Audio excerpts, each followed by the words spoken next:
নমস্কার বন্ধুরা, ভোর 4:15 নাগাদ একটা অ্যাক্সিডেন্ট ঘটে। এই অ্যাক্সিডেন্টটি ঘটেছে ধর্মা কেশপুর হাইওয়েতেই, আর ধর্মা ট্রাফিক থেকে 150-200 মিটার দূরে। হঠাৎ ভোর 4:15 নাগাদ গাড়ি ড্রাইভার তার নিয়ন্ত্রণ হারিয়ে বসতি বাড়িতে ধাক্কা মারে। তাতে বসতি বাড়ির লোকজনদের কারো ক্ষতি না হলেও গাড়িটিতে প্রচণ্ডভাবে ক্ষতি হয়েছে। জানি না ড্রাইভারের কী ক্ষতি হয়েছে। ড্রাইভার তো আমরা যখন যাই, যেই সময় যাই, ড্রাইভার সেই মুহূর্তে গাড়িতে বা গাড়ির আশেপাশে দেখা যায়নি। মাল বোঝাই করা এই ট্রাক 407। গাড়ি নাম্বারটি দেখাচ্ছি, আপনারা গাড়ি নাম্বারটি দেখে যদি কারো চেনা পরিচয় থাকে তো মেসেজ করতে পারেন গাড়ির মালিককে।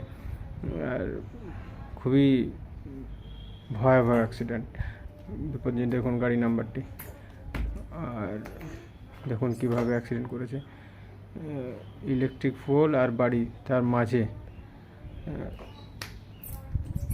ড্রাইভারটি ক্ষতি হতে পারতো। এই ইলেকট্রিক পোলটাতে যে সাডেনলি যদি লাগতো, এই ক্ষতি হতে পারতো। প্রচণ্ড আওয়াজ। আমরা ঘুমিয়েছিলাম, উঠে বিছানা থেকে উঠে লাফ মেরে নিচে যে কিছু হয়ে গেল, কী হলো, একটা বিশাল আওয়াজ। প্রচণ্ড স্পিডে ছিল আমার মনে হচ্ছে, তাতে এই অ্যাক্সিডেন্টটি ঘটে। ধন্যবাদ।